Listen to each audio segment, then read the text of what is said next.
Bring it in. Hope you're all doing very, very well. Hope life finds you well. And you've had a lovely weekend. Brady, your Lenson, thank you so much, bro. Really appreciate that, man. Really lovely. Thank you so much. Way to start off the live stream with a nice little boost. Nice little bro hug, man. Thanks. Appreciate it, Brady. I appreciate it, bro. Fist bumps. Respect. As always, Binky Megan. Welcome. Hope you're all doing really, really well. Discord, Kate, K, Vandenboom, and Xantios. Marino, Olivia. Hello, Olivia. Very kind of you to say that.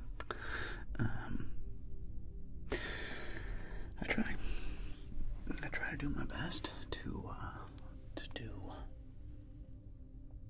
whatever it is I do. I'm very appreciative and grateful to you all for following and being a part of this little, well, I guess not so little community. Our community groweth every week. It's a little bigger, a little more every week. Everybody on the Discord, and it's one thing that I am very grateful for is it's neat to see how people join like the Discord, for example, and make real friends. You know, like they get in touch outside of Discord and actually like meet up in real life or talk to each other on the phone or whatever outside of Discord. And the way they met each other is through my channel, which, boy, that's neat. That's really cool, man. So thanks for sharing those stories. I really appreciate it. Thank you all very, very much. Santios, Colton K, welcome back, my friend. Thanks, Mark. I really appreciate it, bro. Much appreciated. Hi there, back to Mescal. Listen, Marine Joe, you're at a 10. I get it. We all understand. Take it from a 10, kind of like a 5. Okay? Calm down. Okay? You're at a 10 with the I love you and all that. I get it. I got it. Appreciate it. Take it from a 10 to a 5. Okay? Appreciate it. It's just like, dude, calm down. Calm down. Otherwise, I'll have my mods block you. Just calm down. Just makes it weird, bro. Don't make it weird. So, Devin, appreciate it, man. Appreciate it. Kayvon and Bowman, not at the moment, really. The plan is to, honestly, like, exactly what Laughing House Images said. Just take it easy, bro.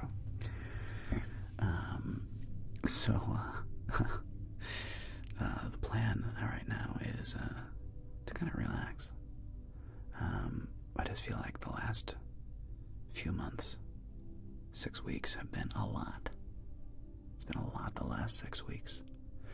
And I'm honestly just looking forward to slowing down a little bit. And time I'm out, Laughing House, thank you.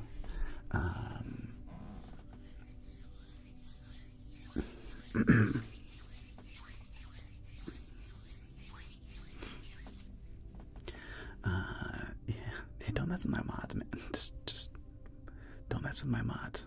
Like, well, they'll just ban you, and the amount that affects my life will be 0.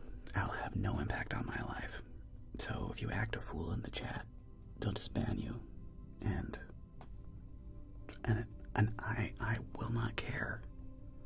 I'll never think about you again. So if you want to stick around, you just gotta be cool. You just gotta be cool with people. You gotta be cool in the chat. You just gotta be cool and be a normal person. That's all you gotta do. If you get weird, overly gushy, that kind of nonsense, Oh, nice. We're going to do dog training today. That's exciting. Perfect. So, yeah. Thank you, 99. Let me just respond to my dog trainer really quick. Perfect. Alright. But that does bring me to the next thing. Oh, so today was an interesting day. I knew this day would come, and I knew this day would come. Where are you from? I grew up in Ohio, bro. Mescal. I grew up in Ohio. Suburb of Dayton, if you want to be more specific. But that's where I grew up. And, yeah. Hey, Maya. Good to have you with us. Good to see you, Maya. Appreciate you. Our friends, Levi and Loaf, have been staying with us. Initially, it was going to be like a week and a half back in like the beginning of November on their way to Portugal, and they were going to kind of like come through Los Angeles and then be off to Portugal and to go study and go do cool circus things and maybe like move fundamentally to Portugal. And because of weird visa issues, they ended up staying for like a month and a half, and it's been really nice.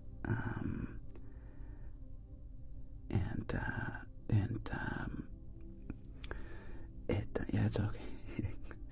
And like it's been great. We got a lot done. Levi and I. If you've been following my Instagram, hey Leticia. If you've been following my Instagram, Levi and I, completely gutted the studio, redid the studio. They've done so many projects around the house, and Levi, he is quite. It's all good, Mescal. You're okay. Just don't be like, just don't be like the other person. You know who I'm talking about. Just don't be like that guy. And we've gotten a lot of projects done around the house, and I knew they were gonna leave, and then anyway, long story longer, today was the day they left. Now they may come back in a week, but they've left temporarily for the holidays, and we'll see if they get their visas sorted and come back, or they don't, and they just want a CNC. That's where there's a certain kind of Megan,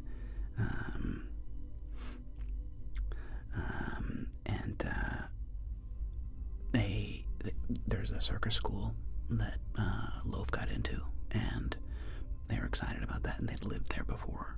Really, really enjoyed living in Portugal, and so that was just the plan, to go do that thing. And anyway, like I said, what was originally going to be like a week and a half stay, maybe 2 weeks, turned into 6. That's just the story of my life, where 4 days turns into 4 weeks, a week and a half turns into 6. and anyway,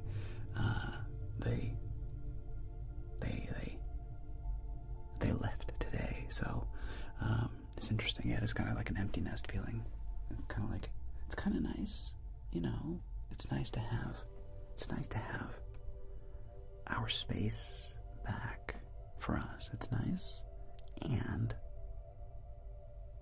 they're our buddies, man. We're gonna miss them. Like we'll see. If Levi, if they do come back, Levi and I will probably take on this deck, our back deck together. So maybe like, my version of relaxing will be like to redo the deck. Just some big project. Although maybe Megan and I'll just do it. Megan and I have, and it's been a journey lately. And I hope maybe we'll tackle. Maybe we'll go old school, and the two of us will tackle such a project. Just a weekend project. it'll end up being 3 weeks, but, we'll see. It's how life goes. It's how life goes. Mezcal, no, I'm not going to do Blackjack today. I may do it, I don't know, in the future. I need to do a little, if I do Blackjack again, I'll do it, I need to, Megan reminded me, one of my mods reminded me that, I should put up like a reminder. I should put up a reminder, of, like, I'll do Blackjack on this day, and see if, like, the Blackjack peeps roll in. But again, like the last 2 times we did Blackjack, this is over a month ago, like 2 months ago, but the last 2 times I did Blackjack, I set it all up, we had the whole thing. Nobody wanted to play. It was like, nobody wanted to play. So we were like, well, okay. We did like 3 games, then moved on. So, anyway, what are you going to do? But I may do it. I probably need to promote it if we're going to do more Blackjack. Yeah, like a new year, throw up a poll, see if people want to, and just see if, do like a community post, and see if that's something that people want to do. I mean, I don't usually read. No, the answer is no. No, I don't do that. I don't think that's what people would be into. I don't think. I don't know. I doubt it. I don't know what book I'd even want to read. It'd probably have to be something in the public domain. But no, I don't know if I'd find that very fun. I like chatting. I like bantering and answering your questions, and I like asking stuff. But yeah, just sitting here reading a book. I don't know if that would be something that I would. I mean, I guess if it was like some fun story that I love, like like the Chronicles of Narnia or something. But I don't think I can just read that on Twitch. I think there's like copyright violation, especially on YouTube. I don't monetize. Well, that doesn't really matter because on YouTube I don't monetize my live streams, so I wouldn't get a copyright strike. I would just get a copyright notice saying this video cannot be monetized.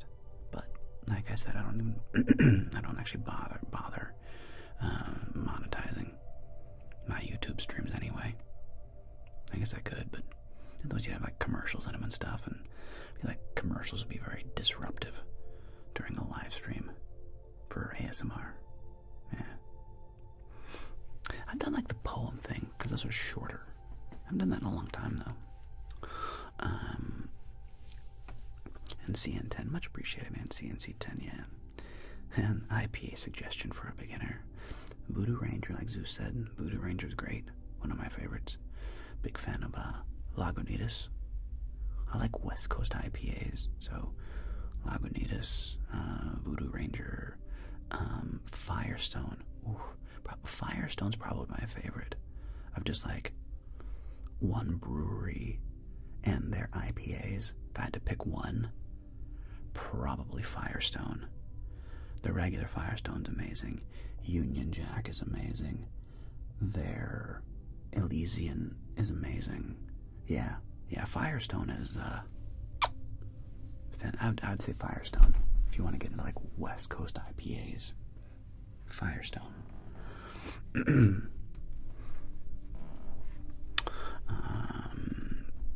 No, well, Nemi.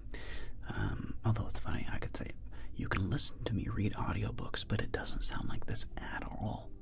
It's like my normal voice, doing other accents and character voices. I do not sound like this when I'm doing audiobooks at all. Like, you probably wouldn't recognize me. But go check out the Jeremy's Run series by G.F. Gustav if you're interested in hearing me narrate an audiobook. Jeremy's Run series by G.F. Gustav. He's my dad. And the books are loosely based on me and my friends at the time. But this is like 13 years ago. It's amazing how times have changed. Yeah, I don't sound anything like this when I'm reading audiobooks. Like, unrecognizable. And post pattern, how do you get into being a dealer at a casino? How much do you make? Post, I've never been a dealer at a casino. I have no idea. I think you have to go to, dealer school. There's like schools for being card dealers, I believe, and you have to get certified. I think that's what you do, but I don't know, I've never done it. Just from playing it, looking it up. That's it. Just personal research, my friend, and watching people deal and trying to mimic actual card dealers. That's it. Just being an actor. Just doing what actors do. We observe people doing the thing they do, and we try to mimic it as best we can. How does any actor do anything that they do? You just research it, study it, and try to mimic it. Try not to look too stupid when you do it. And I looked very dumb when I first did it, but I got better as I did it. I got a lot better. So, yeah, there you go. Thanks, man. I appreciate it. I appreciate it, Prez. Mulolo. Thank you. I do like doing the Joker. It's a fun character. Hello. Hey, Miriam. Good to see you. Studio Henry. Good to see you, bud. If we have them here in Norway. Oh, shout out to Norway. What's up, bro? I'm like a quarter Norwegian. It's true, though. I am. Line and Google's Summer Shandy. I do like shandies. Those are tasty beers. Not like IPAs, though. IPAs are totally different. There are in Germany. Well, thank you, Miriam. I do appreciate it. You could do the Aida Reddit stories instead of books, I guess. Again, not really my cup of tea. Thanks, Vod. Appreciate it, bro. Classic character. Classic question. Yeah, I was on Theory on the East Coast training and energy just kicked in. So, cheers, Megan. Hang in there.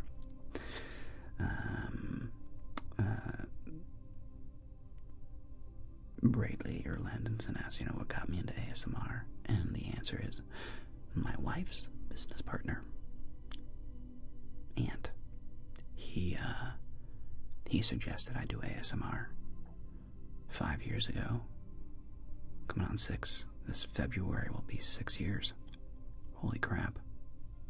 Jeez Louise. Is that real? I've been doing this for 6 years. No, 5.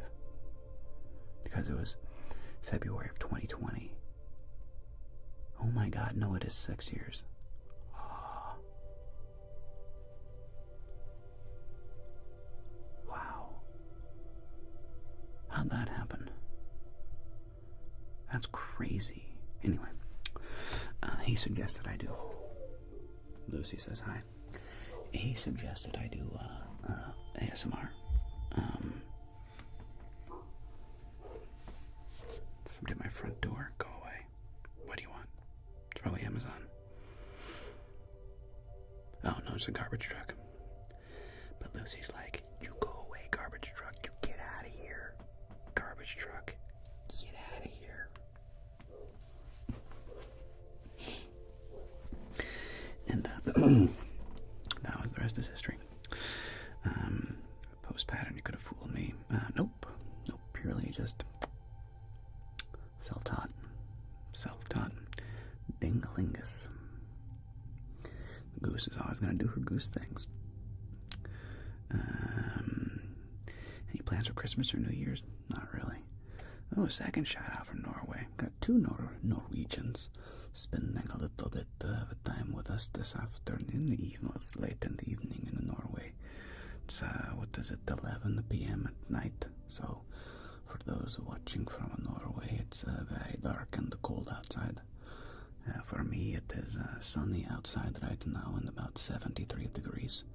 So it's a very warm day here in the southern California. But stay cozy, my Norwegian homies. Stay cozy. You like the Edna? I like doing Edna mode too, honey. Edna mode's fun. Edna mode's a fun character. Hey, Mikey. Mikey, hey. Greetings. If I didn't say hey, Mox, aka Bougie, good evening to you, my friend. So, it was funny last night. It was a weird day. The high yesterday was like 63 or something like that, so it was a nice day yesterday. But like last night, when my wife was going to bed around like 8:30, 9 o'clock, like 9 o'clock, she stepped outside. She was like, dudes, go outside. It is really weirdly warm. Like, unless I'm just going through like crazy hormones, like, dude, check outside and tell me if I'm crazy. And I stepped outside, and it was the strangest thing. It had warmed up to like 69 degrees, and there was this weird warm breeze out of the east. And I was just like, what is happening here, man? It was very strange. Yeah. And then today is like this really warm. It's been a beautiful day. Mowed the grass, took Lucy for a long walk. It's been a nice day today. And anyway, yeah. You know how fun it is to talk about the weather? Everybody's favorite topic. Let's talk about the weather and how cool it is. Anyway, nobody really cares. Everyone's 15 hours at the car wash. Listen, I remember Jack Bullock can't do Afrikaans, like I can sort of do a bit of a Dutchman South African accent, but it's really hard to do like a really clean. There's of course there's like an accent. I'm doing a much heavier South African accent. It's much, but a lot of South Afrikaners don't talk like this. This is a heavier, more of a Dutchman kind of accent. I describe it more for maybe like a country South African accent. I can't do like a, because I worked with a South African man. He was from, where was he from? Durban. And he had like a really light South African accent. It would only come out and he would say like, here. And then a lot of what he'd say sounded pretty normal. And then he'd just like certain words, you'd just hear like the South African come through. But a lot of the way he sounded was much lighter. Almost borderline like subtly English. But then like the little words he would say were like, oh, but the Discord Kate, I remember, dude, it's, when you live in the Midwest or any place cold, any place that gets cold weather, I remember, it'll warm up one day to like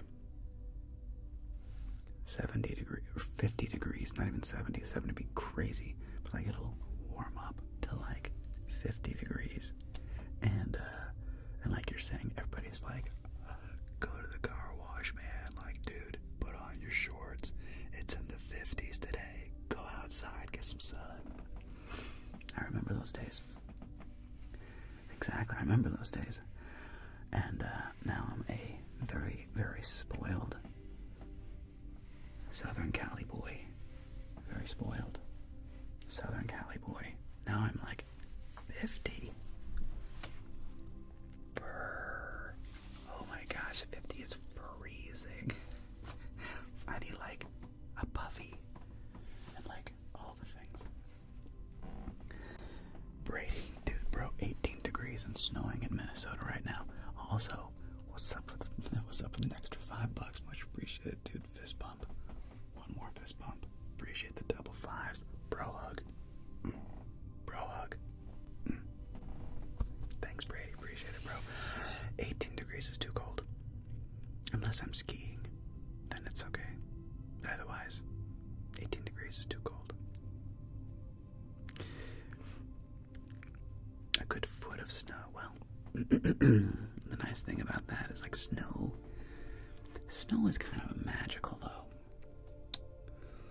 I mean, that's the thing, like, if it's, like, really cold and no snow, it feels meaner. Like, if it's snowing, it just kind of feels cozier and, like, more fun and, like, more festive, and it feels more Christmassy and more like in the holiday spirit, and you want to get a hot cocoa, you know, and have a fireplace, and I do like that. Enjoy that very much. You know, that kind of cozy cabin feel. 18, I'm in a light hoodie.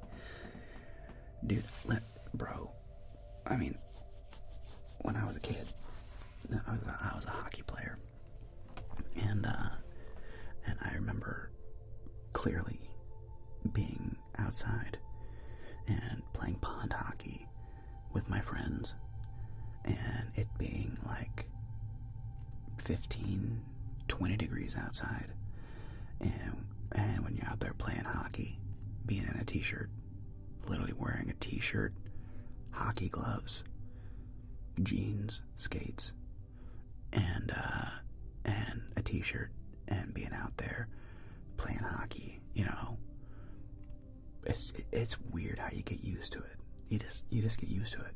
Now, it helped to be moving and, you know, doing a very physical game like playing hockey, but yeah, you know, when you live in the cold climate, you do just kind of get used to it, and yeah,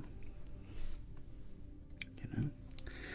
I'm unsure about tonight's game, Rams versus Seahawks. It's a Thursday night game. I know we're a little beat up, and the thing is, I don't know if this game really matters for either team. The Rams, my football team, we've already clinched a playoff berth. So we're in the playoffs no matter what, and I don't know about Seattle, if this is like a wild card game for them, like if this, I forget like where this puts them. So I don't even know if we're going to play our first stringers. I mean, I don't know. I mean, I know that Devontae's not going to play tonight because he's pretty banged up. So we're not going to have Devontae.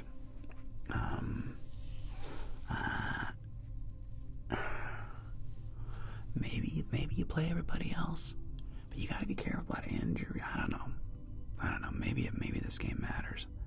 I'm sure they're going to play to win.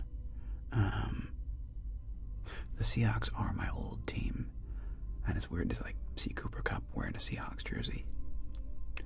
But I mean, I'm looking forward to watching the game. I'm gonna probably watch the game tonight. Let's see what happens. I'm looking forward to watching it. 50-mile-per-hour wind gusts up there. Oh my God. Jeez. That does not bode well for us. Us kids from Los Angeles, like, we do not do well in inclement weather. We're used to practicing when it's sunny and 68 degrees.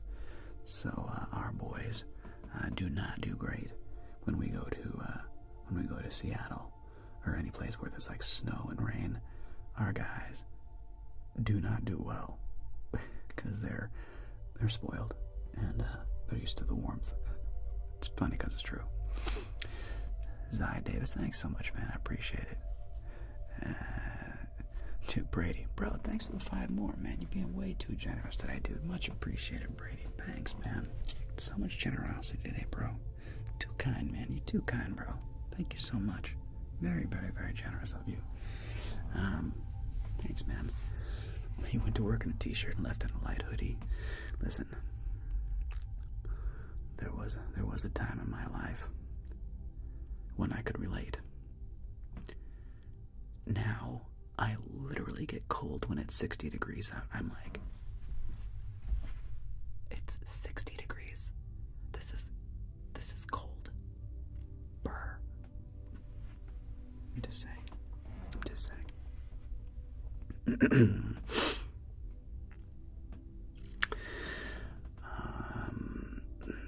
So think that would mean the Rams would not have home field. Oh, interesting, Megan. Well, I just bought, and we'll see, I mean, it's refundable. I just bought, because my wife and I are season ticket holders, the option of the playoff tickets. And if we don't go, it just gets refunded. But I just dropped a dime on playoff tickets. So it would be nice if we get a home field advantage. That'd be neat. I'm not even sure if I'd go to the game, but then I could at least sell them for money. Could probably make a profit, which I know is... It's like, you shouldn't do that, Jeremiah. Listen. Then you buy season tickets. And you get first dibs. If you do, then you can maybe sell your tickets if you don't want to go. I'm just saying. It's the benefit of being a season ticket holder. Don't hate the player, hate the game, son. Yeah, that would be ideal. It'd be neat. It might have been a mild year. It's definitely dark in Norway. The winter is light this year. Been raining nonstop in the south for like the last few weeks. Oof. Lighter of her boy. That is man.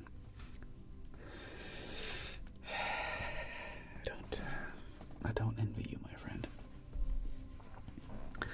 Dutchie de Cat. Well, good evening from the Netherlands. And love having you out there. Thank you so much for my Dutch friends for joining. It's funny, I have this one girl on my chess team, and the one of my chess teams, and she looks Dutch to me, and she talks in like a little bit of a Dutch accent, even though she's like in the second grade. So I think her mother, she just looks Dutch. I should ask her sometime if she is, but she has this cute way she talks. I love the Dutch accent. It's a funny one. But I bet she's Dutch. There's something about the way she looks and the way she talks, even though she's like in the third grade. That reminds me of you Dutch folks. Big fan of the Dutch. You guys were awesome. It's hard to describe, dude. I don't even know. It's hard to describe. It's hard to describe. She just, I could just very, very easily imagine her being Dutch. I don't know, it's weird. It could be in my head. Because if I had to say, what does a Dutch person look like? I'd be like, I don't know, like, they look like Americans to me, like, you know, but I don't know. There's something about her. Maybe it's her very light accent. Very light. That makes me think that she might be Dutch. Just because, like I said, Dutch people speak English with the sh sound. And there's a little bit of that in her and the way she talks, which must be from her mom, because she's been on the chess team for a couple of years and she's like in the third grade, so she would have theoretically an American accent at this point, unless her mom or dad was Dutch. Anyway, it just reminds me of that. It's very hard to put my finger on. It's a gut feeling. Yeah, but Germans have a different accent, bro. I know Germans. I know a lot of Germans. I love the Germans as well. Shout out to all the German homies. Hey, Kyle. Great to see you, man. Shout out to all the Germans. But, you know, it's a totally different accent, which is funny, because the languages aren't horribly different, other than Dutch is like crappy German. Sorry, it's true. Don't hate me for it. The language of Dutch, I love the Dutch people. The Dutch language is like crappy German, but your accent in English is adorable. I have no idea, no clue why Dutch accents do what they do, because when you hear Dutch spoken, it's like, whoa, eek. is not a good language. But the accent in English, it's adorable. It sounds really pretty. It's funny. Both things are true simultaneously. And no, I can't speak Dutch, but I've just heard it spoken. I've been to Holland, been to Amsterdam multiple times. It's just like a lot of sounds. It's not a pretty language. Sorry, mate. It's way worse than German.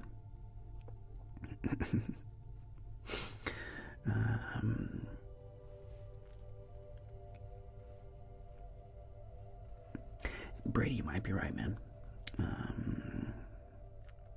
And a couple questions. Favorite Christmas movie? I'll answer that in a moment. And what is mass-loaded vinyl? Do I not have that turned on, Brady? I forget if I have my... I think you can subscribe to my channel. I think you can. I don't have any like benefits to YouTube's channel subscribers. Patreons get some benefits, like I'll do AMAs, and sometimes I'll do content early for my Patreons. Then I'll do like behind the paywall dominant content for my Patreons. I need to do another one. I know, guys. I think I'm Megan for YouTube.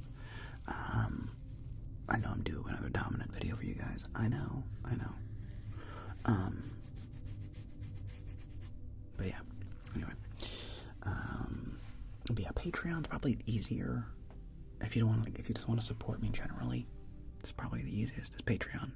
So, I don't have it turned on. So, yeah, look at me, lame, failed Jeremiah. Because I was like, I don't want to turn it on because I'm not doing anything special for it.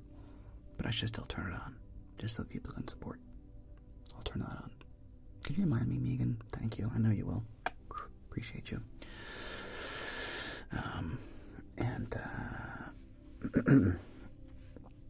Let's see. What is mass-loaded vinyl? Think of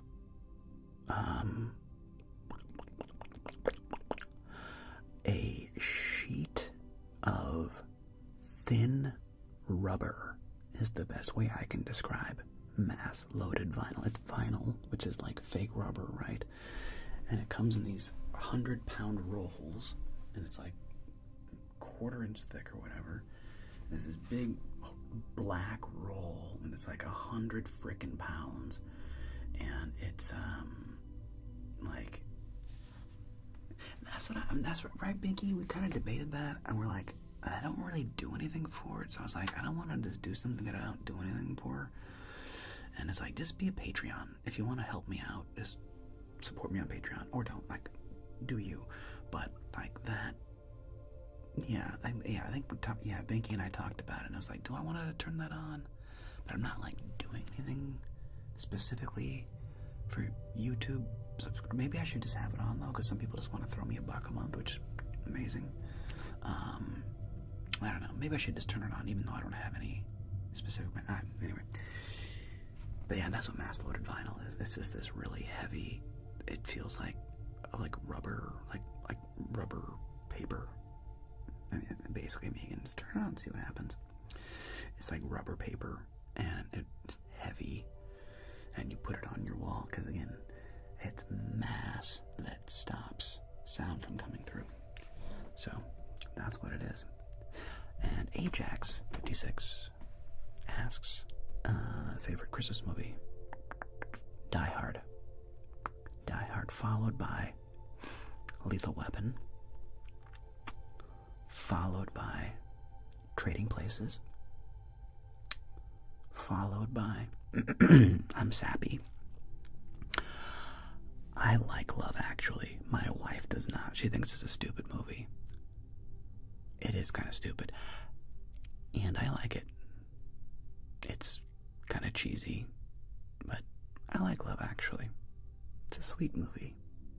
Yeah, my wife doesn't like it. I haven't watched A Wonderful Life in a while, but that is a classic.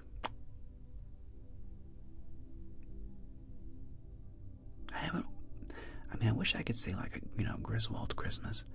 I don't watch it every year, though. Same with, like, Groundhog Day. It's another great movie.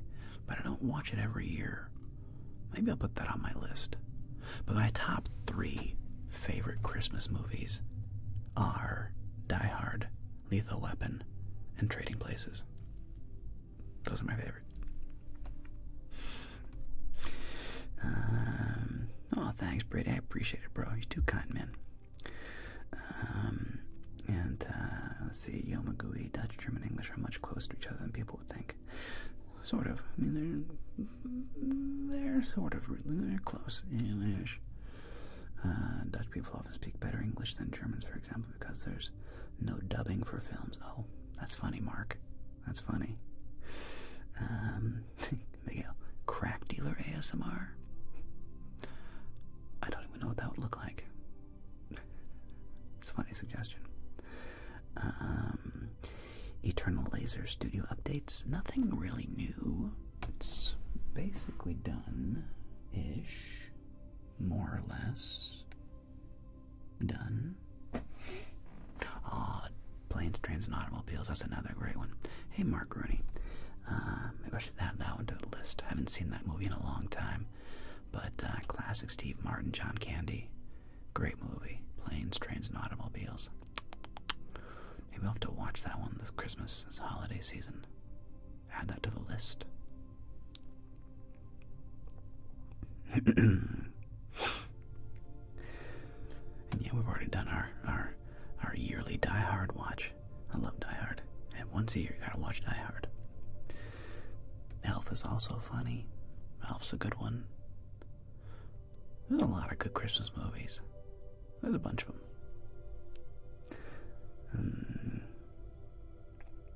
I mean, that's true. I know, Megan, but like, I mean, you know, crack dealer ASMR is not actually a real suggestion. It's just like a funny, yo, dude, do crack dealer ASMR. But yo, man, got some crack? Yeah, I got some crack. The end.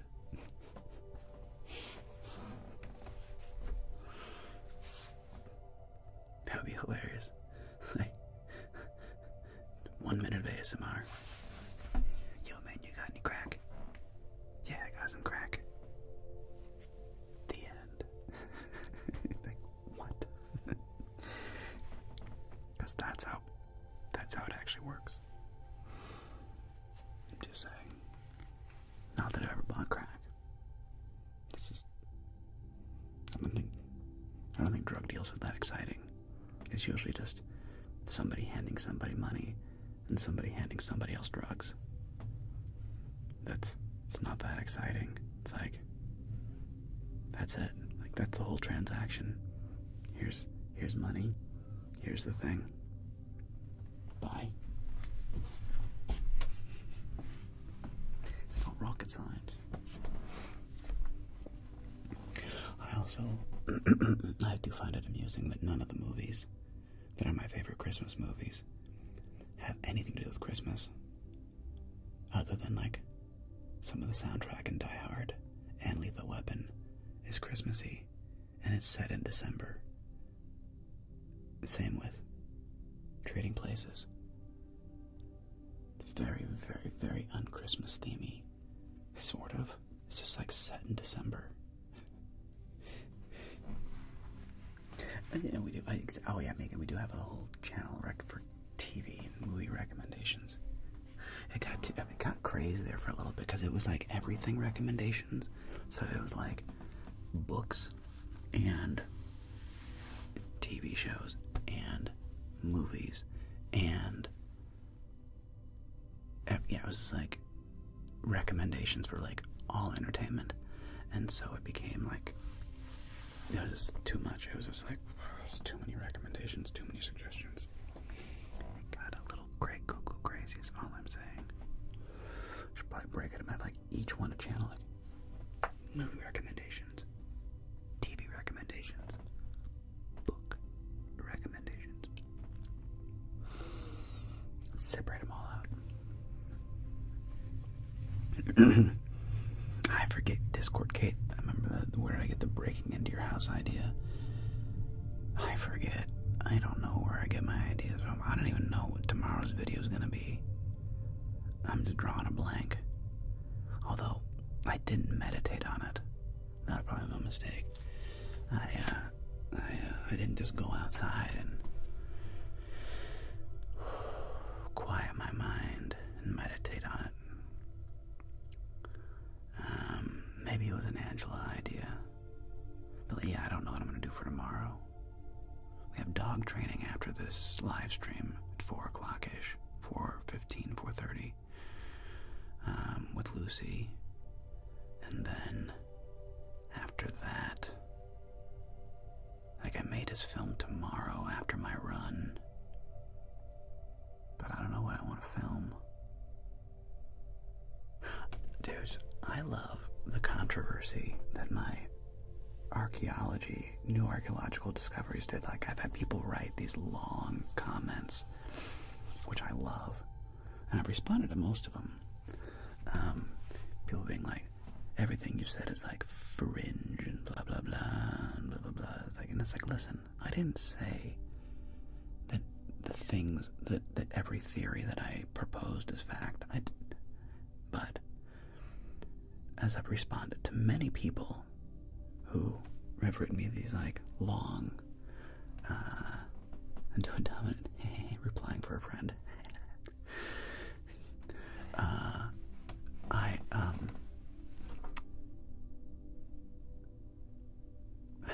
The main thing I'll point out regarding the archaeological stuff, as I've said, 20 years ago, everybody knew that the first people came to the Americas about 13,000 years ago during the Bering Strait, when it was frozen across from Alaska to Russia, and during the last ice age, roughly 13,000 years ago, that they walked over. And the first signs of humans actually were found in like New Mexico, and they were known as the Clovis people. And it was the Clovis first hypothesis. And that's what I was taught when I was a kid. So everybody knew that that's how old the first people came to the Americas was. And then, like 20 years ago, new evidence was found, and it flipped that on its head. And those people who said that the Clovis first was wrong, they were ridiculed by archaeology. They were told they were crazy, they were stupid, they were crackpots, they had no idea what they were talking about. You sit down, children. Let the adults handle the real work in the room, okay? Sit down, children. Turns out they were right. The Clovis first hypothesis was blown up, and now we all know and accept that the first people came to the Americas between 20 and 30,000 years ago, which is a huge, I don't want to diminish, like that's a 10,000 year spread, which is a massive amount of time. But like, point is, the Clovis first hypothesis that we all knew was fact, basically fact, turned out to be completely false, completely wrong. Okay? The next fact that everybody knew was that Egypt was like the first megalithic society. They were the first, they're the best, they're incredible. Egypt, Great Pyramids, Sphinx, blah blah blah. 4,500 years ago, 4,600 years ago, like that, they were the first megalithic peoples. And then along comes Göbekli Tepe, and it blew that out of the water by almost double. So all of a sudden you have impressive megalithic people constructing amazing archaeological sites many, many of them, by the way. There's like 20 of them or something nuts, or 30. Like, there's a bunch of these sites, okay? And they're all at least 10,000 years old, so more than twice as old. More than twice as old as we thought the pyramids were. As we think the pyramids are. More than twice. And so archaeology had to flip itself on its head and go, oh my gosh, we were completely wrong. Totally wrong about that. And then in the Amazon, we're like, listen, the first Amazonians came here, blah, blah, blah, like Clovis' first hypothesis, yada, yada. And now, through the use of LiDAR and these amazing scans of the Amazon jungle, we're realizing that there was a massive, much bigger population. There's incredible signs of agriculture and like way more temples and cities than we ever possibly imagined. And this is like in the last 15 years. More than we ever possibly imagined. And all I was saying in that video is that, look, I don't think the evidence that Egypt was the first and those pyramids were built 4,500 years ago for King Khufu, I don't think that, and they think, I'm not even kidding you, it is suggested, like, the current mainstream hypothesis, I'm not even kidding you, is that the Great Pyramid was built in 20 or 30 years.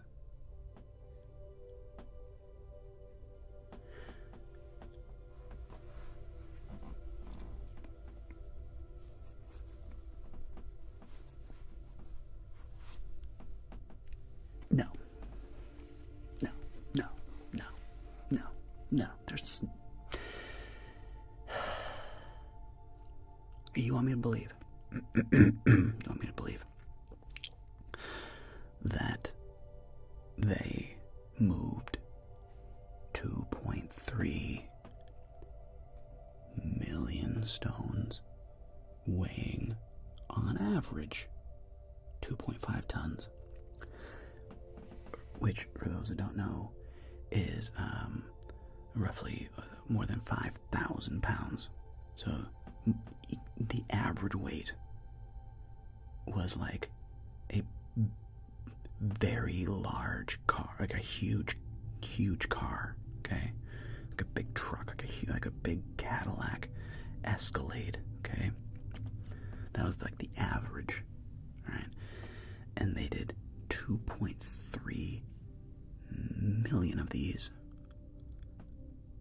from a quarry hundreds of miles away, using bronze tools. And they did this in 20 or 30 years. That is literally the current suggested theory of the Great Pyramid. That is what they teach people.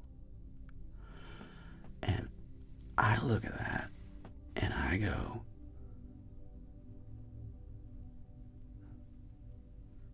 really? Really? Really?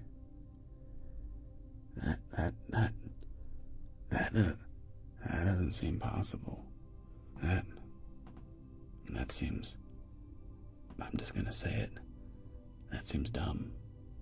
Like, what world are you living in that seems like a rational explanation for building that thing, coupled with the fact that there is not one hieroglyph or piece of papyrus that explains in any way, shape, or form how they did it. Not one. There's not one piece of papyrus. There's not one hieroglyph that explains how they hauled 2.3 million stones weighing on average 2.5 tons hundreds of miles from a quarry built.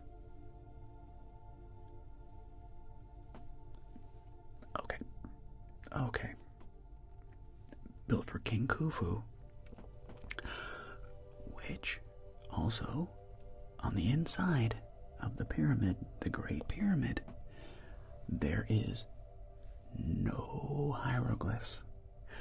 If you go to the Valley of the Kings, every single tomb is beautifully decorated and thousands of beautiful hieroglyphs, okay? Like they're ornate, beautiful things, okay? In every tomb in the Valley of the Kings. And you're saying that the Great Pyramid that was built for King Khufu 4,500 years ago, they didn't write any of this down. No hieroglyphs anywhere on the inside. Unlike everything else we've seen the Egyptians do. And this does not make you go,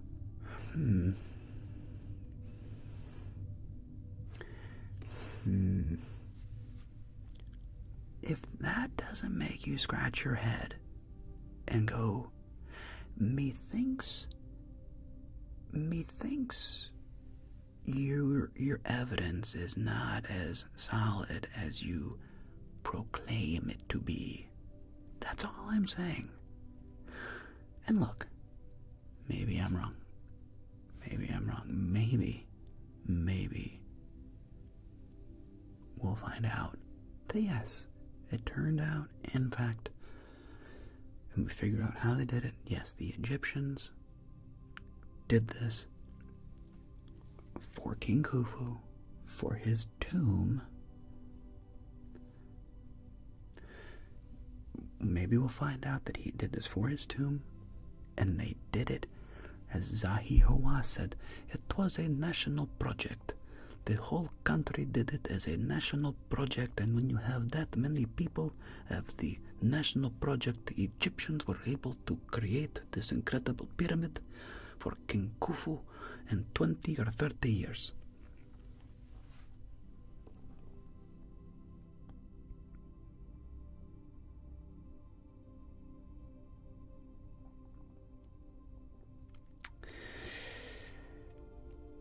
Okay.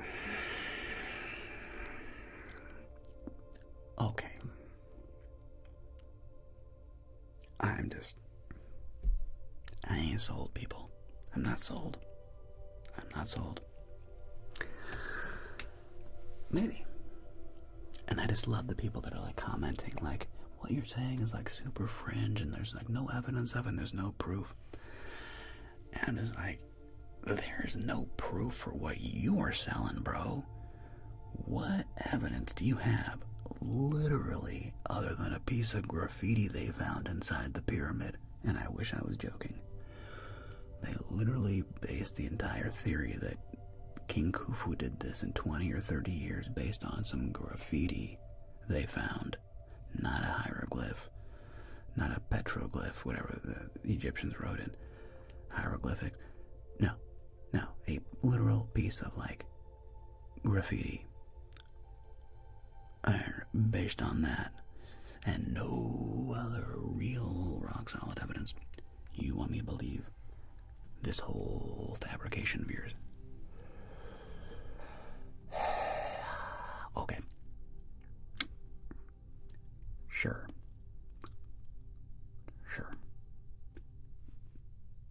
Okay.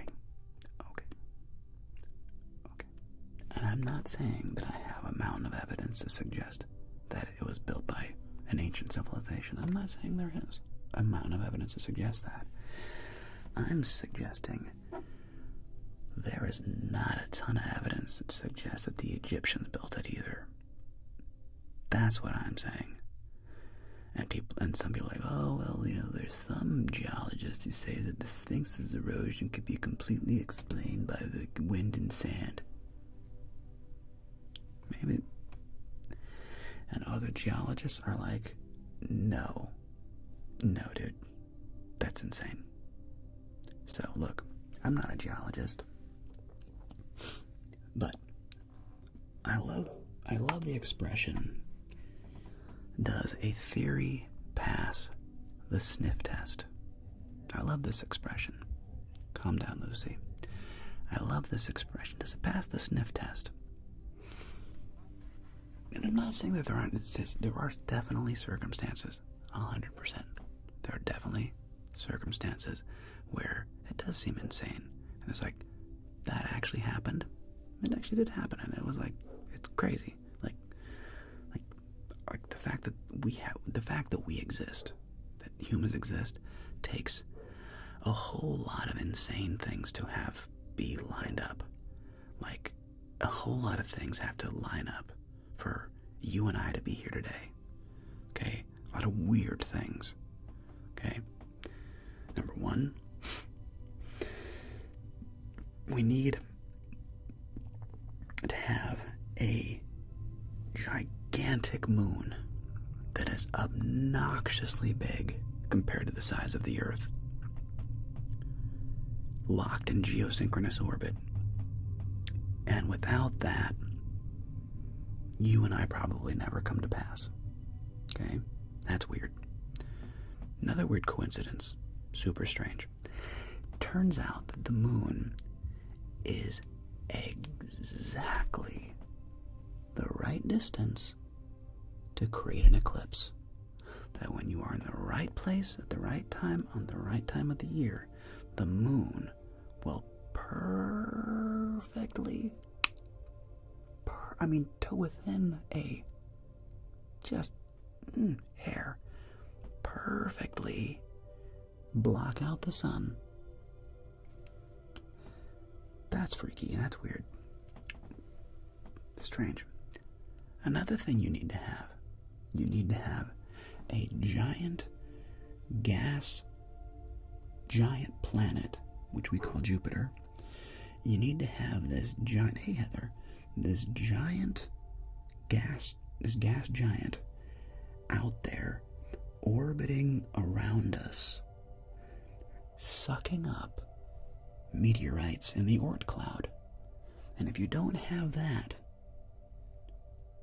planet of Jupiter sucking up meteorites in the Oort cloud, you don't get life on Earth, because we'd be constantly just annihilated by meteors, and it'd just be too much chaos. You'd have too much destruction, not enough stability, and it would just be chaos. So you wouldn't get evolution. You wouldn't get enough stability for life to get smart enough to create higher intelligence. So you need all these crazy things to line up perfectly in order for you and me to have this conversation we're having right now. Amazing, right?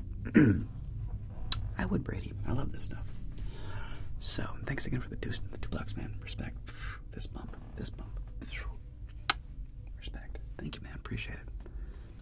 So, I'm not saying that there aren't crazy things that happen. I'm not saying there's not like wild coincidences where it's like, wait, X, Y, Z plus A, B, C, D, E, and F all had to happen in exactly the right order for this thing to happen.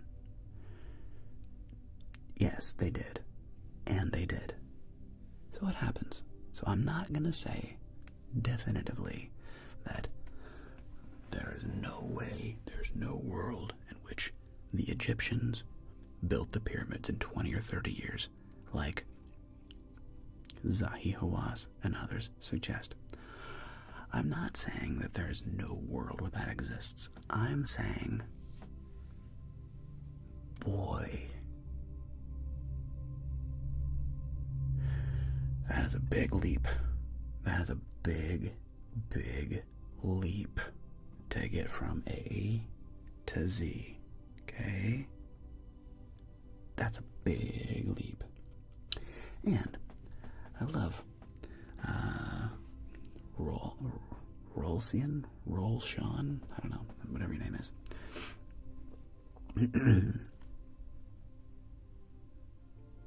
The great question, which is why I'm an agnostic. I'm definitely not any specific religion, but I'm not counting anything out. I don't know what's out there, man. I don't know. What I am very well aware of is that, and any physicist worth their weight in salt will 100% admit the following statement as being true. We can explain the universe shockingly accurately, including Einstein's theory of relativity, gravity bending light and time. Okay. Modern physics can explain the universe shockingly accurately,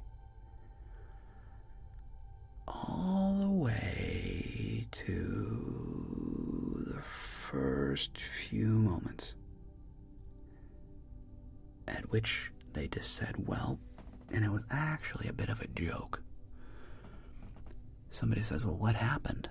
And somebody literally said as a bit of a joke, I forget the person who did it, it's kind of famous, they said, well, it was the Big Bang. And like, you know, the Big Bang. Because it was absurd. And it kind of just stuck. They were like, you got a better name for it? And they're like, well, no. Well, what came before then? What? Where did that happen? But it just... everything in our physics says that it makes sense that everything was at one point this, and the entire mass of the universe was this, and at some point it did the Big Bang, and then the universe formed. Fine.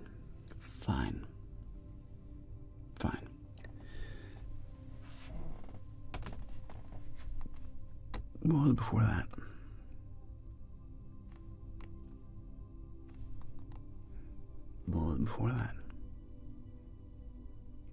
And any physicist worth their weight in salt will go, no idea, bro.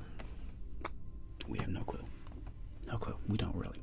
Everything really breaks down when you get into like the few seconds after. Like, none of the physics really makes sense after that. It's like, once you get a few minutes out of the Big Bang, like, all of the math kind of works.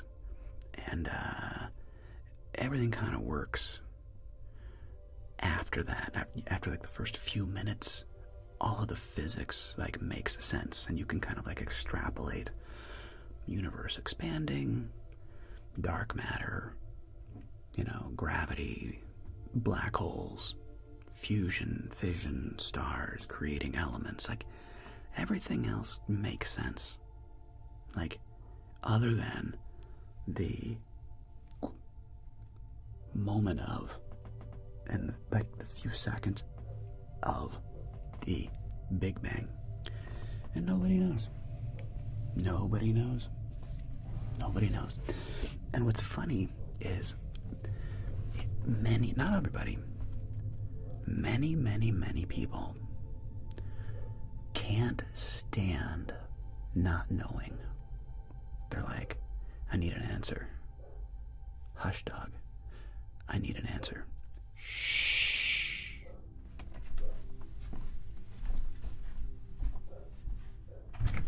Shh. That's enough. Hush.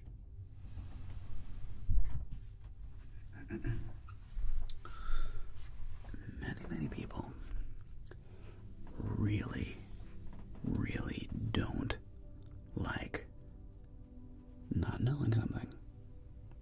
incredibly uncomfortable with it. Like there must be an answer. And I am completely comfortable dancing in the nobody knows, bro. Nobody knows. Nobody has any idea. We have theories. We have hypotheses. But nobody knows. There's another thing. And Sigma and Sina, y'all do a Joker again, don't you worry. I'll do a Joker again. I love doing the Joker. It's one of my favorite characters. Just the makeup's a pain in the ass, but I love playing the Joker. I love, and if you haven't listened to it yet, oh my gosh, do yourselves a favor and listen to Irving Finkel on Lex Friedman. Dude, it's one of his most recent podcasts. It is a delight. I love this guy. He is one of my new favorite people, Irving Finkel. Like, he is, he's a character. Like, he's genuinely funny. So he's one of these, like, mind-bendingly smart, humans. Like, he literally can translate cuneiform and Aramaic and Babylonian in real time. And, like, he's one of those guys that can actually, like, do that, okay? Dude, he just looks like somebody who you want to see. Like, he's got this huge beard and the white hair, and he's a character. And he's funny, and he's just a delight to listen to. And I love some of the things and his observations about humans in the past versus nowadays. And one of his observations was funny. He said, if you think about, and he has this like kind of high-pitched British voice, if you think about people in the past, they did not understand the concept of belief. They didn't believe or have faith in things like that. It wasn't like they believed or had faith in their gods. No, that would have been completely crazy to them. They took it for granted. They knew that there were gods, and that you had to appease them, and that they had human characteristics, and you had different gods for different things, and you had to pray to them. You had to nudge the gods at times to remind them that you were there. You had to give them nudges and offerings and things like this. But there was no such thing as faith. Okay, they knew. And I was like, what an interesting concept. There was this no concept of like I have faith in this thing. Like, no. To them, it was just, duh. What do you mean? Obviously. Which I find fascinating. Find that fascinating. Versus how you and I interpret things. A lot of that, of course, is because you and I are exposed to a level of humanity that an ancient person could never have imagined, right? Most people, even today, many people, never leave the town they're from. Okay, like they're born in a town, they grow up in a town, they get married and have children in a town, and they die in a town. And they never leave. Many people. This is their experience. Still, today, in 2025, almost 2026. And that was definitely the experience for most ancient peoples. You had a few very rare situations where you had these explorers like Herodotus, or like Alexander the Great, or like, these crazy people that went on these insane adventures across the world, and but that was the exception, man. Like, the vast majority of people lived in their village, and they grew up there, they got married there, they had children there, raised a family, and died there. And that was their whole experience of the world, right? It's like, and I love, he brings this up with like the whole flood myth thing. So Irving Finkel was kind of famous for realizing that the Noah's Ark, the flood myth, was shockingly borrowed from a Babylonian myth over 1,000 years before. So he finds this tablet. A student, like a person, brought it to him, and it was one of the men. There's tens of thousands of these tablets that are written in cuneiform all over the world. They found a bunch of them. Okay, so it's not like they're that rare. And this one day, though, this person brings him this tablet, and as Irving Finkel joked, he's like, of course, he wanted me to know how much it was worth. And he starts reading, and he quickly realizes, like, this is a special tablet. It's a Babylonian tale of a flood. And what really, the clincher of why it became like so kind of controversial, and like how the Noah's Ark flood myth is basically a copy of it, is at the end, not only is it the story of like they built an ark, and the Babylonian ark, it's a round boat. I'm forgetting the name of it. It's not a long coffin-shaped boat like they did in the Bible. It was a round boat. I'm blanking on the name of it. Anyway, but at the end of the myth, the person in here, and not Noah, but the Babylonian version, goes to the mountaintop, and it has 3 birds. The 3, he releases the first bird, and then the second, and then the third bird comes back, and okay, there's land. And so it's like, this cannot be a coincidence. Like, this is the tale of Noah being told by the Babylonians over 1,000 years before the tale of the Ark, right? Fascinating stuff. And so, oh gosh, what was my point? Where was I going with this? Humans, tales. Where was I going with this? Oh man, my train of thought. I was on a roll. What was the point of telling that story? I was going somewhere with that. Oh, shoot. Bummer. Just lost my train of thought. What was I coming back to? Cool myths, Irving Finkel, humans, religion, faith, gods, myths, writing, cuneiform, Aramaic, ancient Babylonia. What was there was a through line I was going for. Shoot. It's the problem when I get on, sometimes I get on a mild tangent and it can like spin out. Oni Bears answers 42. Thought that The Hitchhiker's Guide to the Galaxy is a masterpiece and you should all read it. That's my thought on the answers 42. The answer to the universe and everything is definitely something you should ponder. Anyway. Yeah, I find this subject fascinating. So cool, man. So cool. Yeah. So anyway, if you have not done so yet, and you are interested in, hey Claptrap, and you are interested in these kinds of stories and history like I am, dude, go listen to Irving Finkel on the Lex Friedman podcast. It is a delight. It is just such a fun story, and I love how he interprets everything through a linguist's perspective. I love one of his points about Göbekli Tepe, where he's like, clearly this was writing, clearly this was a craftsman's stamp. And there's this famous like green stone that they found.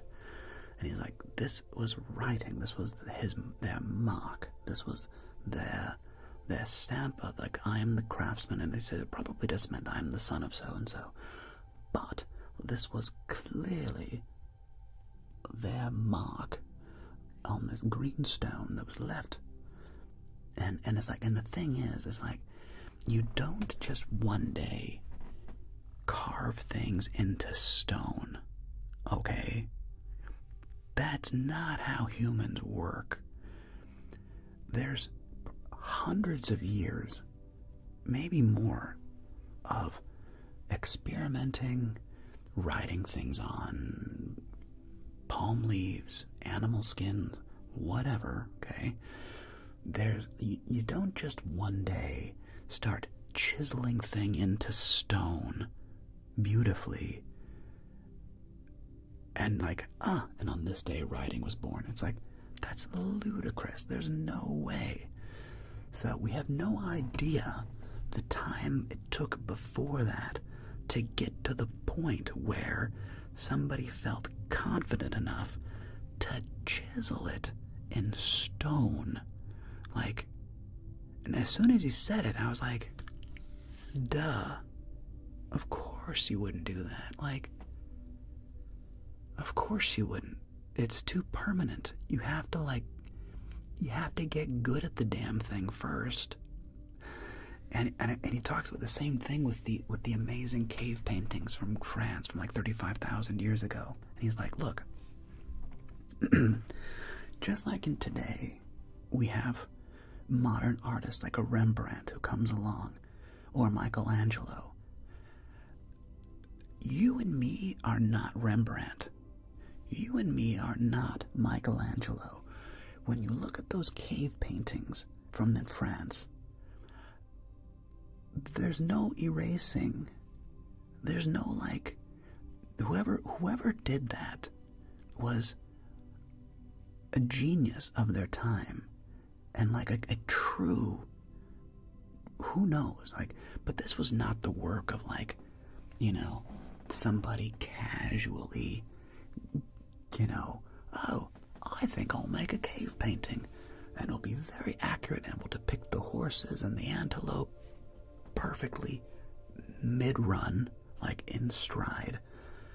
No. And no corrections. No. This was the work of a genius. A prehistoric, ancient genius. And as soon as he said it, it was just duh.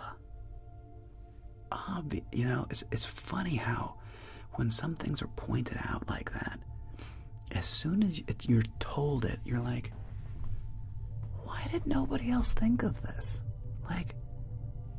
Of course. That's because that's how people are.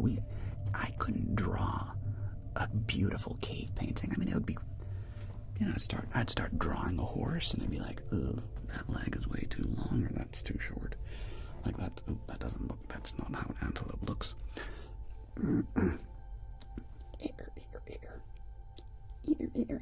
Yeah, look, no, it would look terrible. So, I love his perspective as being a linguist, and what does it take to develop a language or art or these things. And so neat.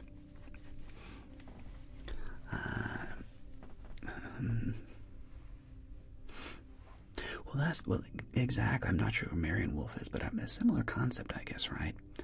Where again he points out, it's yes, these Sumerian tablets or whatever are 3,500 years old or whatever. But he's like, no, but that's not when it was originated from. You don't just one day start carving things into clay and making stone tablets. This is the product of years of, it's a mosquito. Oh, you bastard.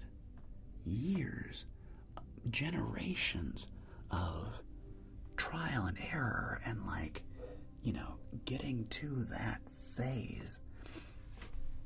And it's funny where it's I love his perspective of, as soon as he said it, you're like, Dadoy. Derp. I had a similar one. I had a similar duh moment.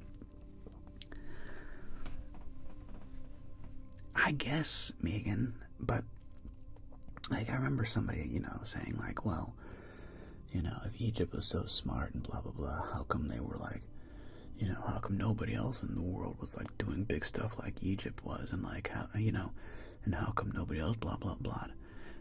And Graham Hancock pointed out, and he's like, because we have massively disparate societies today in 2025. We have people that live in cities with steel and glass and marble skyscrapers, and we have hunter-gatherer societies in 2025, let alone 4,500 years ago, right? So you have these massively disparate levels of technology, society, art, industry, massively different, coexisting at exactly the same time. And again, it is kind of like a duh, but it's funny how it just never occurred to me as like, oh yeah, obviously. When the old argument of like, well, if Egypt was so smart, how come they didn't have like, why didn't it spread more? Why weren't there more people doing it if they were so smart? And it's just like, because that's how humans are, dude. It's weird. Like we're very like groupy. It's strange, This is kind of what we do. I don't know. It's fascinating.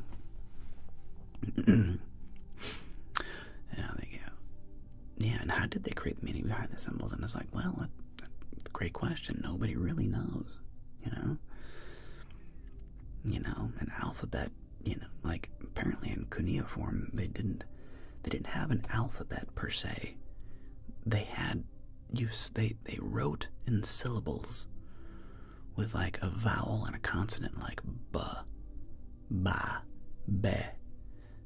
And so like you would write the word, I like this example, like you would write the word museum. You wouldn't write M-U-S-E-A-M, museum.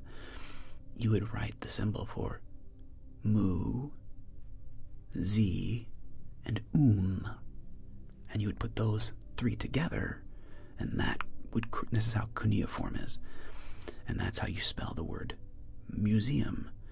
But they didn't have a letter to represent every sound like we do in the English language. Like we all use the Latin alphabet, our ABCs. I'm not saying everybody does it. Obviously Chinese is totally different, and even Cyrillic is a little different, but it's very similar. But that was that was a different concept that came about many, many years later. But anyway, I find this like, you don't share your playbook with the other team, Good analogy. It's like, it's just funny how humans are that way, right? And just talking about history. I just love history and the things I'm interested in. We're talking about, again, my little dive into Egypt and human history, and how again, when I was a kid, I really kind of thought that like the great days of archaeology were over. I was like, man, wouldn't it have been cool to be like one of these guys, these explorers that went into the Amazon and found like these like Mayan ruins and stuff like that? Or wouldn't it have been amazing? I forget the guy's name that found, the tomb of King Tutankhamun, for those Americans, King Tutankhamun. Tutankhamun. It wouldn't have been amazing to be like one of those early explorers, right? Like, whoa. Oh, well, those days are done. And now it's like, au contraire, mon frère. Slow down. Those days may not be over. Like, there's a lot of cool stuff left to explore. Maybe we haven't even scratched the surface, right? It's so cool.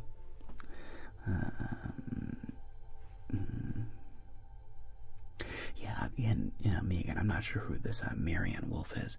She sounds like a contemporary of, maybe even a student of Irving Finkel.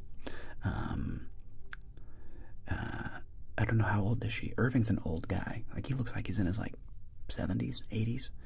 I don't know anything about this Marianne Wolf character, but I had never heard of Irving Finkel until, like, 2 days ago. Never heard of the guy. And now I'm kind of obsessed. Dominique Inikinik. Bonsoir, mon frère. Bonsoir. Thank you for joining us. Dominique from France.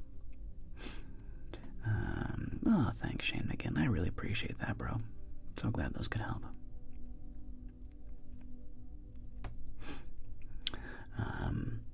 But anyway, yeah, so it turns out that I'm way more interested in the study of ancient languages than I first thought. At least when told through the lens of somebody like Irving Finkel. Again, who I just found out about. And is such a cool character. I would love to, he's like the curator of antiquities at the British Museum. Ah, man, what a neat dude. What a neat dude. Anyway.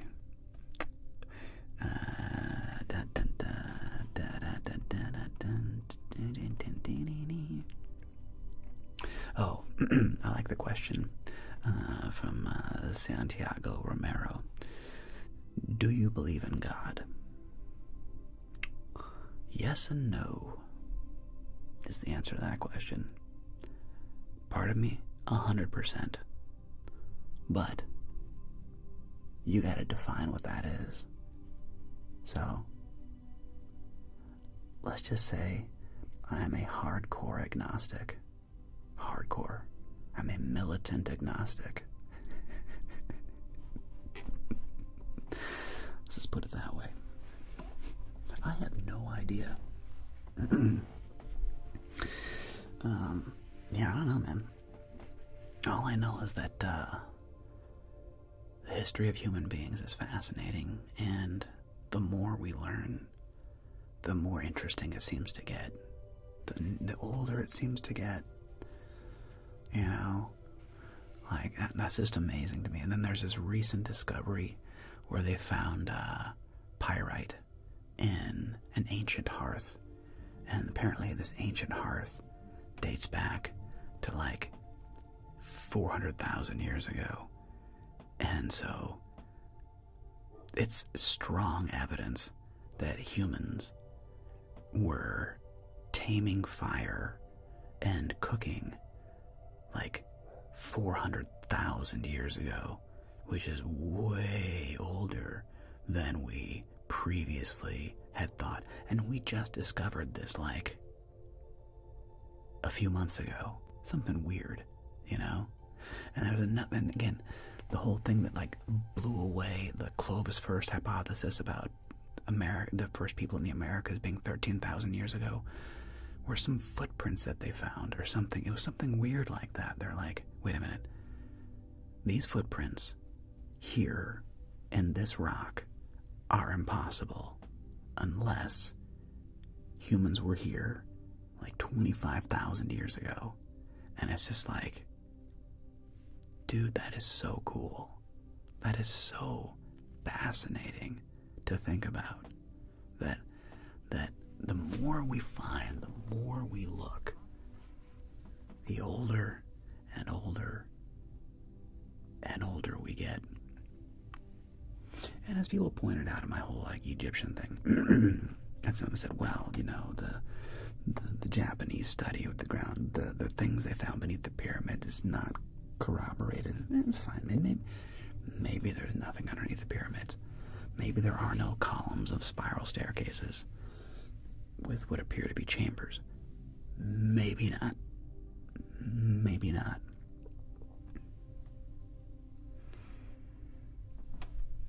But maybe it's true. Let's dig and find out. What I find is super annoying is why is there resistance? And hey, Nico from Finland, great to have you with us, bro. Why is there resistance to finding out? Let's dig. Let's discover. Let's explore. Maybe it's nothing. Great. You know what? We thought it was this thing. We totally thought it was X and Y. Turns out it wasn't what we thought at all. Great. Hey, you tried. But let's find out, man. That's all I'm saying. That's all I'm saying. And like I said earlier, I'm utterly unconvinced about what is the current accepted narrative of the Great Pyramid. I am strongly not convinced. Strongly not convinced. Maybe I'll be proven wrong. But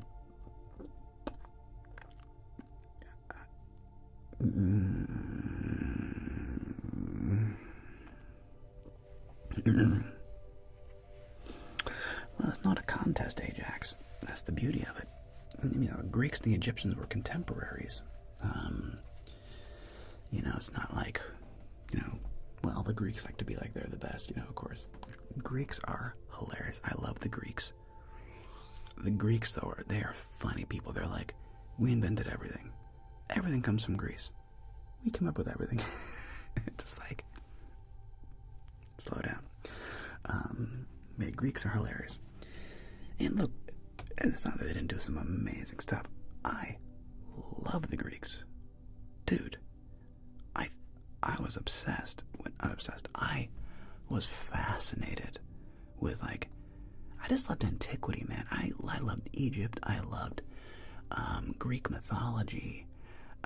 You know, the Parthenon, the Pantheon, the Oracle of Delphi. You know, the tale of Odysseus and Medusa, and like Homer's Odyssey, and like, dude, you know, I was like fascinated by this stuff when I was like in the 6th grade. I remember my teacher,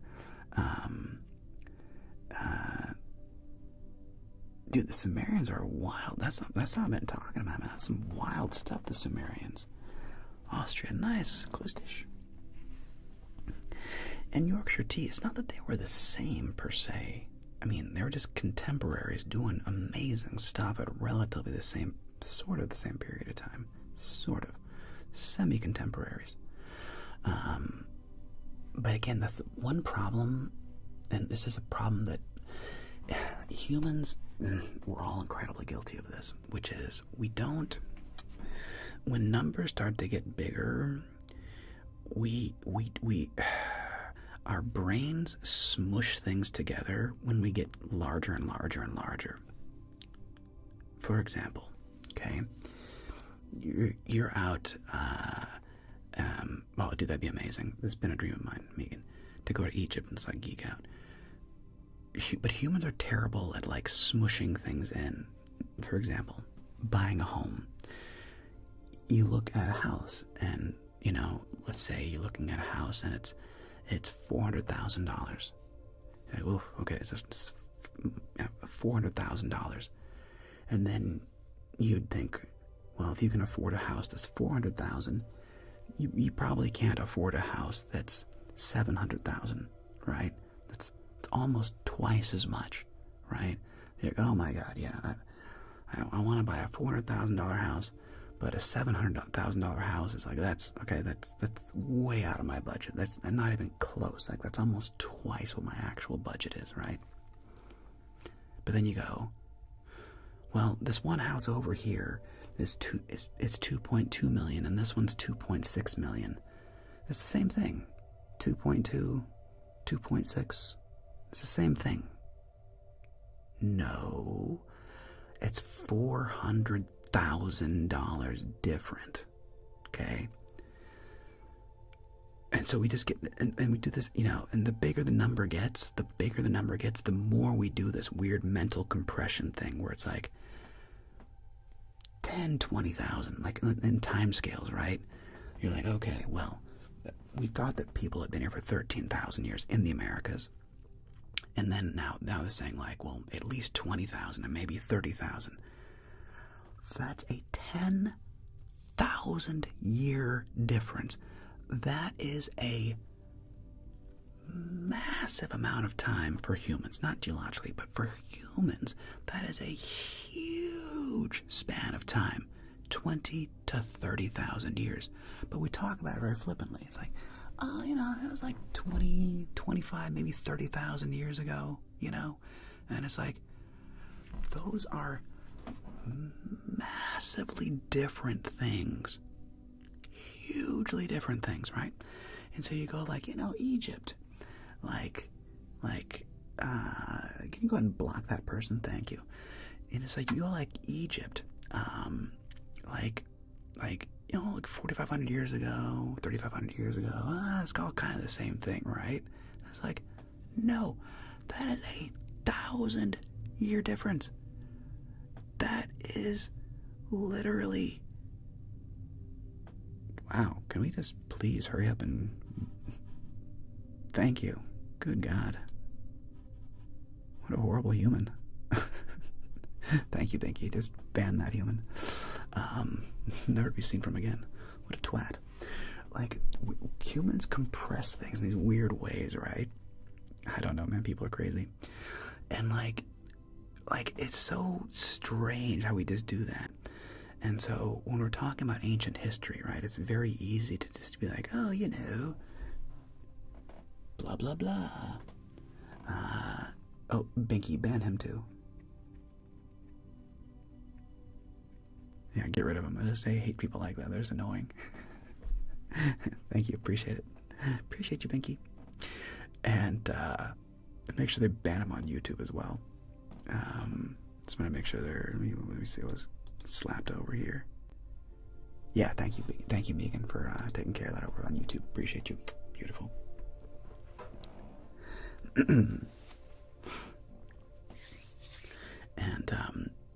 And so it's funny how when we're talking about antiquities and ancient times, like for you and me, 1,000 years ago was literally the year 1000, right?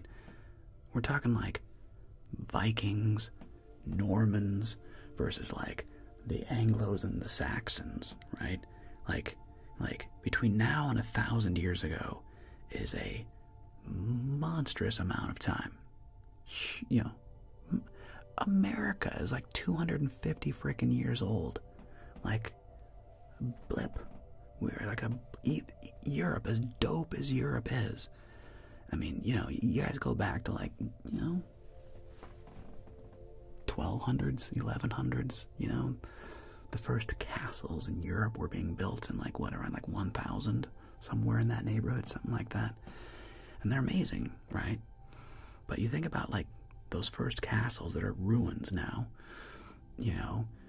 versus today, and that's only 1,000 years. And then you think, you go back into antiquity, it's like, between 2,000 and 4,000 years ago. And it's like, yeah, but those are gigantic differences. And it's just funny how the older we get and the bigger the number is, the more we compress it. It's just a human thing. It's how our brains work. It's fascinating to me. Nice, Lighter. Congratulations. Good for you. And yeah, Heather, our country is a baby. We are a baby. That's what I'm talking about, man. That's we're talking about the world of like ancient antiquity. Mango. Talking about everything I've been talking about for the last like hour is like BC. We're basically talking about between, and again, huge difference. Everything I've been talking about is roughly 2,000 to up to 12,000 years ago. And that's okay, bro. Don't worry about it. But these are massive time differences. But we're like, 2,000 years ago, 10,000 years ago, potato. It's like, think about how much happens in 1,000 years. And yet, let me also point out, I know Yorkshire tea. I love that, the great Neil deGrasse Tyson. And he's like, if you looked at the history of planet Earth, 4.6 billion years old or whatever, and that was a 24-hour clock. all of human existence,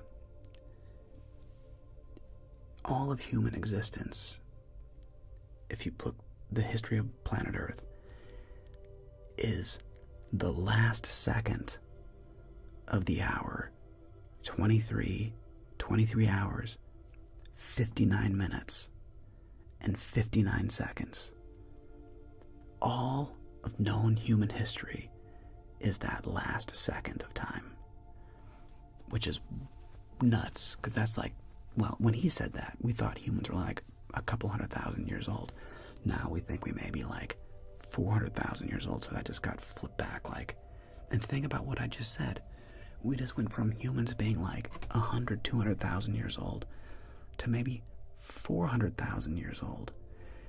That's a mind-bending difference. Now, and nobody knows, Robs. That's the beauty too.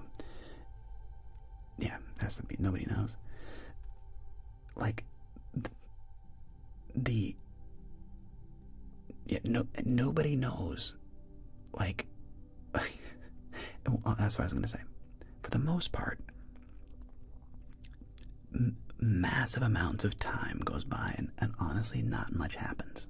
Okay, and it's true. Like a ton of time can go by, and really, literally, for thousands of years, not much happens. People are born, they live, they have their little community, they're hunter-gatherers, and they have children, they raise their children, they die, those children have children, they hunt and they gather, they raise children and they die, and they hunt and they gather and they raise children and they die. And that happens for tens of thousands of years, right? It's weird. Like, tens of thousands of years that happens. And somehow eventually, people go, hold on.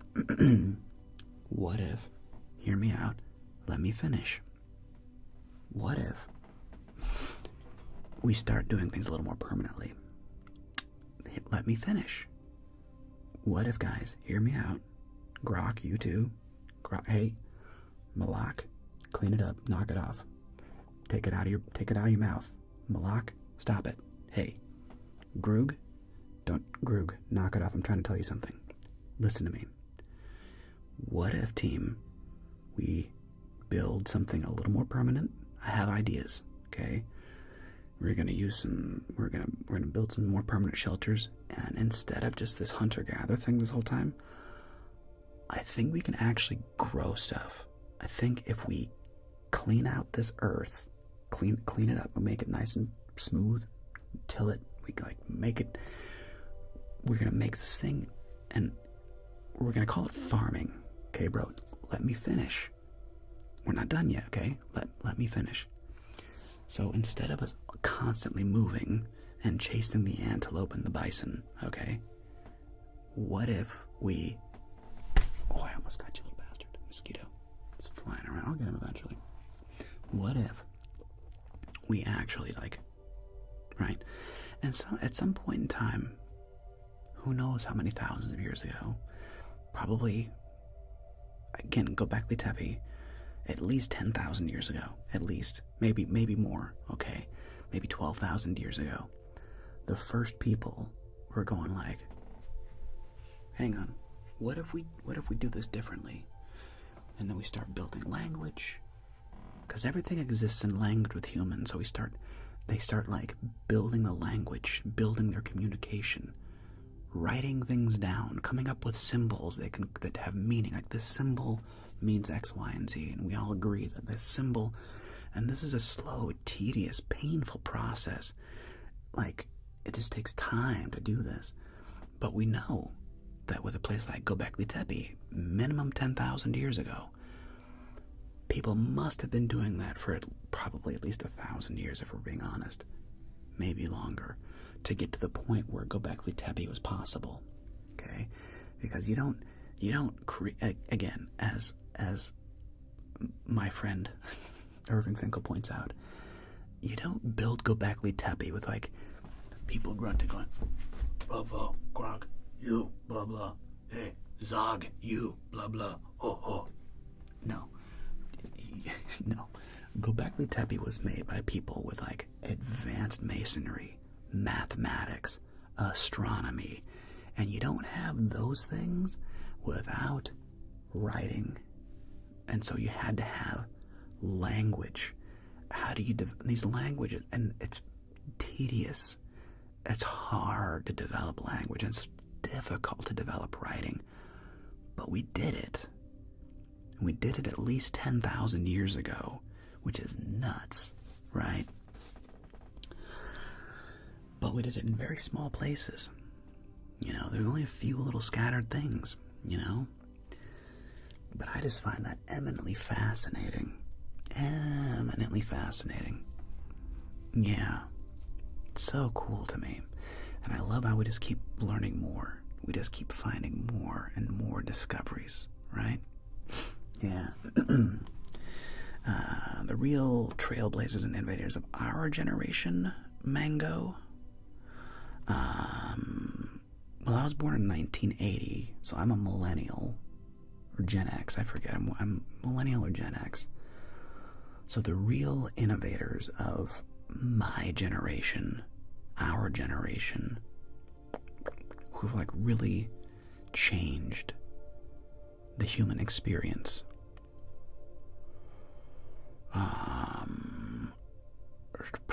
If I had to think about that, the first people that come to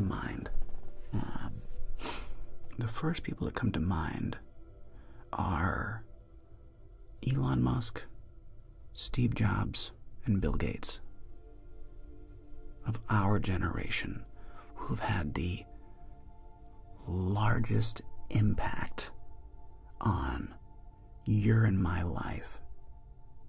It's probably those three off the top of my head. But I have to think about that more. But those three in the modern era probably been the most influential. Yeah, probably those three. Was impersonated in history. This is Yorkshire Tea Anonymous. Making theoretical equations that applied to deep dark space, say 10 years, and many more discovered truths with black holes, and now there's this new thing being theorized by Gravstar and the James Webb Telescope by now. Yeah, Zuck is probably part of that conversation, Janice. I mean, if you want to be honest, love him or hate him. Love him or hate him, Facebook changed everything.